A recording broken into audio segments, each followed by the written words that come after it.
Hello everyone, I am Dr. Donald Ozello of Championship Chiropractic in Las Vegas, Nevada. I am the author of Running, Maximize Performance, and Minimize Injuries. Thank you so much for viewing today's episode of Dr. Ozello's Sports Medicine Report. Today I'm going to cover a condition called burners and stingers. You may see this written as a stinger, you may see this written as a burner, you may see them both of those terminologies. I am going to use both of these names throughout the entire presentation. I may use them both in the same sense, but burners and stingers are a common condition that occur in contact sports, most commonly in the sport of football. Burners and stingers occur when there is an injury to a cervical nerve root. This will cause radicular pain going down into the arm. I'm going to explain the anatomy a little bit later. But what happens is there is a temporary loss of sensory and motor function into the arm.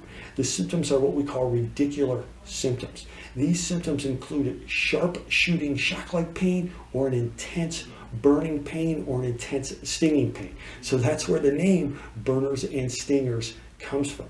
A burner and stinger, usually those intense symptoms down the arm, they're pretty temporary. They only last for a few seconds up to a few minutes.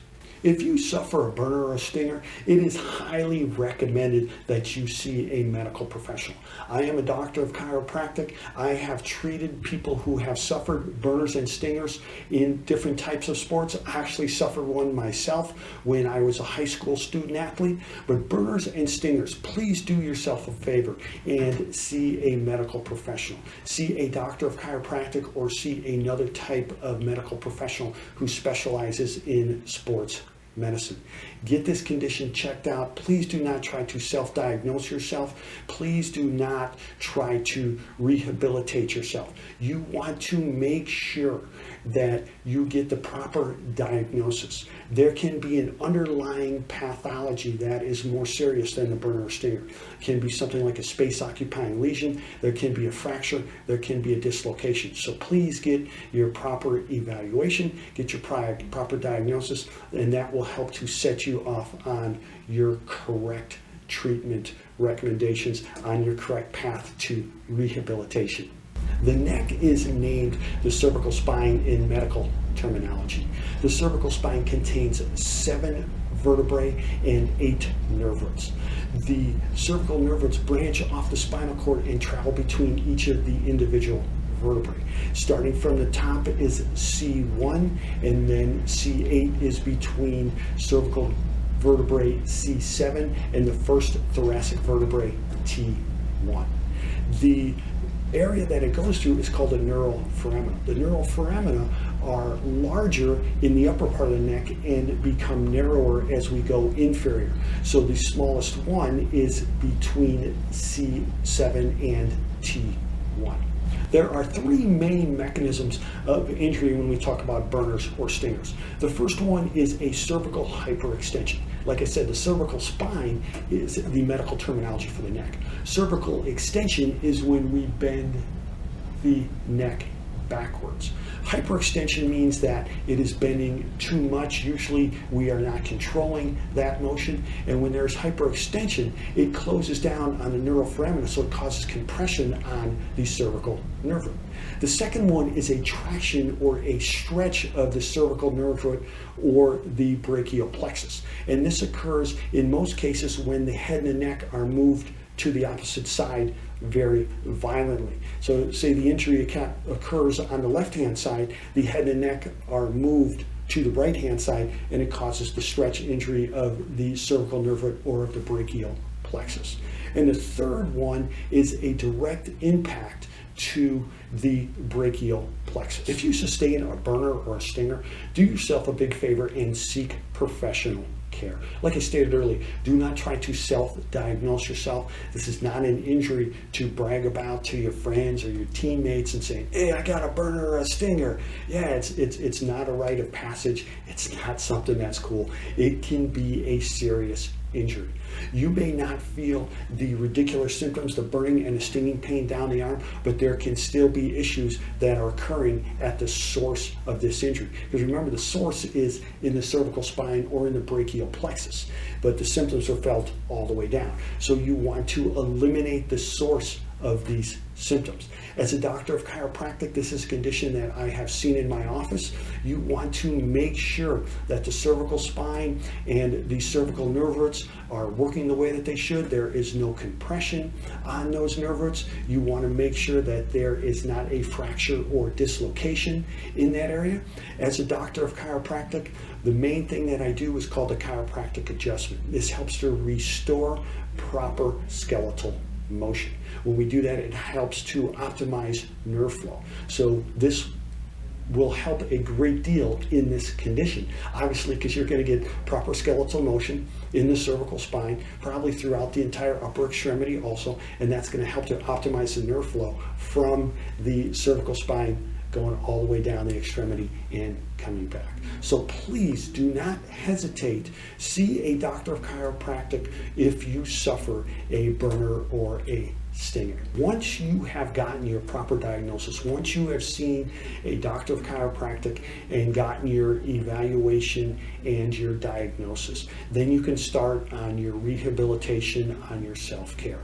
There's several different things that you can do. First of all, stretching exercises. Do your slow, static stretching exercises. When you are doing your slow, static stretches, you always want to hold a mild, comfortable stretch. You are not trying to become a stretch, some type of performer. You are just trying to reduce muscle tension and increase range of motion in the muscles that move the joints that you are stretching. So please remember that. Hold a mild, comfortable stretch. When you're stretching the cervical spine, you don't want to hold a stretch very long. You can hold a stretch anywhere from 5 seconds to about 20 seconds.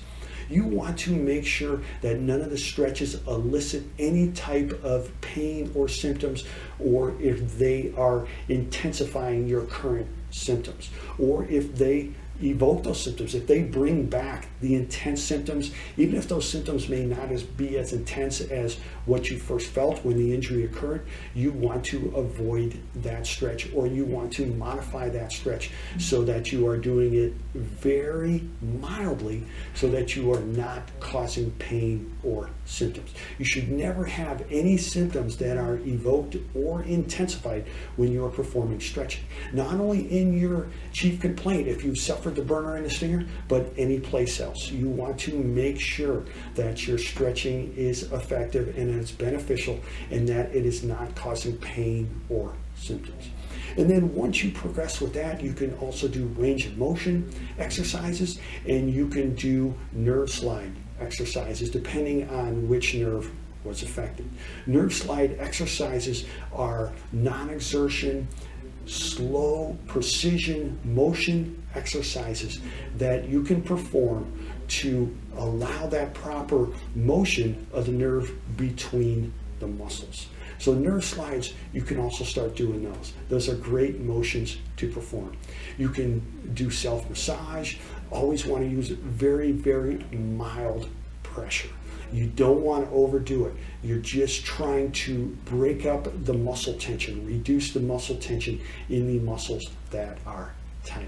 And then once those symptoms have subsided and your stretching is effective, your range of motion is effective, the nerve slides and the self-massage, and you are also getting your professional care, then you can start with the strengthening exercises. The strengthening exercise, you have to start at your current level and build up very gradually. You can do strengthening exercises for the cervical spine and for the entire upper extremity, for the shoulders, especially the scapular retractors, pull you into better motion.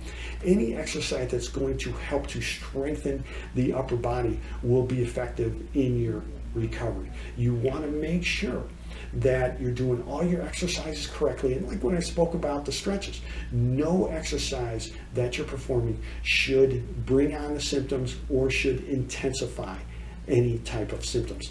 So please start at your current fitness level, increase in gradual increments, and listen to your body signals.